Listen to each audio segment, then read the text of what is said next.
नमस्कार छात्रों, मैं हूं नकुल प्रजापति और आज पढ़ाने जा रहा हूं इतिहास विषय।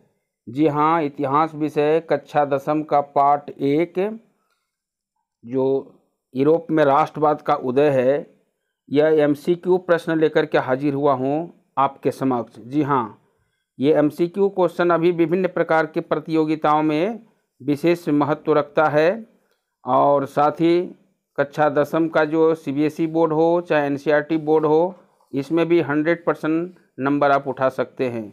ध्यान से सुने और ध्यान से देखें। जी हाँ, आप एकदम 100% नंबर को उठा सकते हैं, इसमें कोई दो मत नहीं।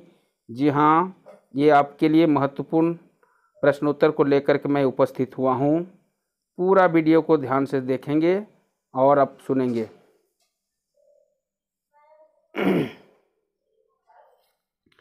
पहला प्रश्न यहाँ पर शुरू होता है, काबूल कौन था? यानी यूरोप में राष्ट्रवाद का उदय, तो इसमें काबूल कौन था? सार्डिनिया पीडमार्क का प्रधानमंत्री, सार्डिनिया पीडमार्क का सम्राट, ऑस्ट्रेलिया का प्रधानमंत्री, इंग्लैंड का विदेश मंत्री। तो ये सही इसका उत्तर आ रहा है, सार्डिनिया पीडमार्क का प्रधानमंत्री।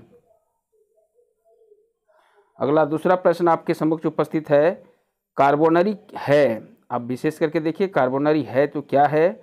ऑस्ट्रेलिया का संगठन, जर्मनी में बिस्मार्क का संगठन, इटली में क्रांतिकारियों का एक संगठन, उपयुक्त में कोई नहीं। जी हाँ, क्या इसका आप सही उत्तर जानते हैं? तो कमेंट बॉक्स में ज़रूर कमेंट कीजिएगा। देखिए इसका सही उत्तर, इटली में क्रांतिकारियों का एक संगठन। अगला प्रश्न है, यंग इटली की स्थापना कब हुई थी? यंग इटली की स्थापना कब हुई है? 1832 में, 1831 में, 1833 में, 1834 में। क्या आप जान रहे हैं यंग इटली का स्थापना कब हुई है? जी हाँ, इसका सही उत्तर देखें, 1831 में। इसके अगला प्रश्न है, यंग इटली की स्थापना किसने की थी? यंग इटली की स्थापना किसने की थी? जी छात्रों, ध्यान से देखें। प्यारे बच्चों, क्या जान रहे हो इसका उत्तर क्या है? मारियन, बिस्मार्क, ज्यूसेपी मैत्सनी, उपयुक्त में से कोई नहीं। तो यंग इटली का स्थापना किसने किया है? सही उत्तर देखें आप लोग, ज्यूसेपी मैत्सनी, जो आप जानते हैं, ज्यूसेपी मैत्सनी। इसके अगला है प्रश्न, 1789 ईस्वी की क्रांति के समय फ्रांस का सम्राट कौन था? तो 1789 ईस्वी की क्रांति के समय, यानी फ्रांस की जो क्रांति हुआ है उस समय राजा कौन था वहाँ का? जिस समय फ्रांस की राजक्रांति हुई है उस समय फ्रांस का सम्राट कौन था, राजा कौन था? लुई 16वां, लुई 15वां, लुई 14वां, लुई 17वां। जी हाँ, इसमें सही उत्तर है लुई 16वां। अगला प्रश्न, छठा प्रश्न आपके समक्ष उपस्थित है, फ्रांस की महिलाओं को मताधिकार प्राप्त हुआ। फ्रांस की महिलाओं को मताधिकार प्राप्त हुआ था, कब हुआ है? 1848 में, 1846 में, 1804 में, 1805 में। क्या आप इसका सही उत्तर जानते हैं बच्चों? तो कमेंट कीजिए हमारे उत्तर देने से पहले। फ्रांस की महिलाओं को मताधिकार प्राप्त हुआ था। जी हाँ, इसका सही उत्तर है 1946 में। सातवां प्रश्न आपके सम्मुख उपस्थित है, नेपोलियन बोनापार्ट फ्रांस का सम्राट बना। नेपोलियन बोनापार्ट सम्राट फ्रांस का सम्राट कब बना था? जी हाँ, इसका उत्तर देखिए, चार में से क्या होगा? 1848 में, 1946 में, 1804 में, 1805 में। तो नेपोलियन बोनापार्ट फ्रांस का सम्राट कब बना? जी हाँ, इसका सही उत्तर है 1848 में, 1848। अगला है 8 नंबर का प्रश्न, 19वीं सदी को कौन सा युग कहा जाता है? 19वीं सदी को कौन सा युग कहा जाता है?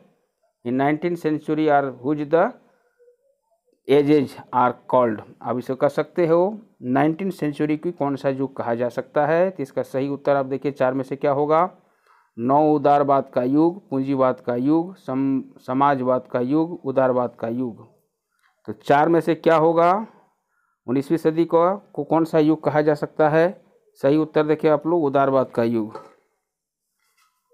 9 नंबर का प्रश्न आपके समक्ष उपस्थित है, जर्मनी के एकीकरण में बिस्मार्क ने कौन सी नीति अपनाई है? जर्मनी के एकीकरण में जो बिस्मार्क का अहम भूमिका है, इन्होंने कौन सी नीति को अपनाई है? सहयोग नीति, लौह और रक्त की नीति, सुलह कुल की नीति, उपयुक्त में से कोई नहीं। बताइए, सहयोग की नीति, लौह और रक्त की नीति, सुलह कुल की नीति, उपयुक्त में कोई नहीं। क्या उत्तर इसका सही होगा? लौह और रक्त की नीति। जी हाँ। अब 9 नंबर के बाद 10 नंबर का प्रश्न आपके पास उपस्थित है। इंग्लैंड में क्रांति कब हुई थी? इंग्लैंड में क्रांति कब हुई थी? ऐसे तो बहुत बार हुई है, लेकिन विशेष करके किस क्रांति का यहाँ उल्लेख हो रहा है, जिसको हम लोग गोरखपूर्ण क्रांति कहते हैं, गौरवपूर्ण क्रांति कहते हैं। 1946, 1688 में, 1696 में, 1734 में। क्या बच्चों, इसका सही उत्तर आप जान रहे हैं? इंग्लैंड में क्रांति कब हुई थी? इंग्लैंड में गौरवपूर्ण क्रांति कब हुई है? जी हाँ, इसका सही उत्तर है 1688 में, जिसको गौरवपूर्ण क्रांति भी कहा जाता है। अब आपके समक्ष पूर्ववर्ती प्रश्नों, वर्षों की परीक्षा में आए हुए कुछ महत्वपूर्ण प्रश्न है। ये देखिए, विभिन्न प्रकार के प्रतियोगिता में भी आया है, विभिन्न इसके पहले जो बोर्ड परीक्षाएं हुई है और कौन सा वर्ष में आया है, यह भी प्रश्न आपके समक्ष उपस्थित है। Simple paper, Delhi, outside Delhi, all India, foreign और कंपार्ट में इसमें है, देखने को मिलता है। अति लघु उत्तरीय प्रश्न उत्तर है, इसको ध्यान रखेंगे, एक नंबर में आपको याद भी हो जाएगा। उदारवादी राष्ट्रवाद से क्या अभिप्राय है? उदारवाद या राष्ट्रवाद, उदारवाद राष्ट्रवाद से क्या समझते हो? उदारवाद का अर्थ होता है व्यक्ति के लिए आज़ादी और कानून के समक्ष सबकी बराबरी। उदारवाद का अर्थ ही हुआ व्यक्ति के लिए आज़ादी। जहाँ व्यक्ति की आज़ादी होती है और कानून के समक्ष बराबरी होता है, उसको हम लोग उदारवाद कहते हैं, जिसमें किसी प्रकार का छल कपट नहीं है। अर्थात उदार का अर्थ हुआ व्यक्ति के लिए आज़ादी और कानून के समक्ष उसकी बराबरी। ये सीबीएसई बोर्ड 2008 में भी आ चुका है। दूसरा प्रश्न है, रूढ़िवाद शब्द की व्याख्या कीजिए। रूढ़िवादी विचारधारा के लोग मानते थे कि राज्य और समाज की स्थापित पारंपरिक संस्थाओं को बनाए रखना चाहिए। रूढ़िवादी विचारधारा के लोग क्या मानते थे? कि राज्य और समाज की स्थापित पारंपरिक संस्था को बनाए रखना चाहिए। जैसा कि प्रश्न है, रूढ़िवाद अर्थात जो पीढ़ी दर पीढ़ी जिस परंपरा को बना के चला है, उस परंपरा को तोड़ना नहीं चाहता, उस परंपरा को बनाए रखना चाहता है, उसी को रूढ़िवाद कहते हैं। सार्वभौमिक मताधिकार से क्या समझते हो? सभी वयस्कों को मताधिकार माने जाए। 18 साल से ऊपर जितने भी व्यक्ति हो, या मर्द हो, औरत हो, या बच्चे हो, बच्चियां हो, जो भी 18 साल से ऊपर हो गया हो, सबको मत देने का जो अधिकार है, उसी को सार्वभौमिक मताधिकार कहा जाता है। अगला है, रूपक का क्या अर्थ होता है? जी हाँ, राष्ट्र के अमूर्त विचार को ठोस रूप प्रदान करने के प्रयास को ही राष्ट्र का रूपक कहा जाता है। अमूर्त जो छुपा हुआ है, उसके ठोस रूप जो प्रदान करने की प्रयास है, वही क्या कहलाता है? रूपक कहलाता है। अगला प्रश्न है, 1830 के दशक में यंग इटली नामक एक गुप्त संगठन किसने बनाया? अब यंग इटली जो है, यंग इटली नामक जो संस्था है, उसको किसने बनाया है? जी हाँ, यंग इटली को जियोसेपी मैत्सिनी ने बनाया है। इटली के निर्माता में जियोसेपी मैत्सिनी का अहम भूमिका है, एकीकरण करने में इसकी अहम भूमिका रही है। तीनों ने ही यंग इटली नामक एक गुप्त संगठन को बनाया है। कब बनाया? 1830 में। फ्रांस में जुलाई 1830 में हुई राष्ट्रवाद की पहली स्पष्ट व्यक्ति का क्या परिणाम था? फ्रांस में जुलाई 1830 में हुई राष्ट्रवाद की पहली स्पष्ट अभिव्यक्ति का क्या परिणाम था? ये सीबीएसई बोर्ड 2010 में भी आया है फाइनल में। तो बुर्बो राजाओं को उदारवादी क्रांतिकारियों द्वारा राजगद्दी से उखाड़ फेंका गया। जो बुर्बो राजवंश था, जिसमें लोई सुलुहान जो व्यक्ति थे, उस तरह व्यक्तियों को, राजाओं को क्रांति के द्वारा आज़ादी की उखाड़ कर फेंक दिया। फ्रांसीसी क्रांति की घोषणा का उल्लेख कीजिए। फ्रांसीसी क्रांति की घोषणा का उल्लेख कीजिए, इसका क्या होगा?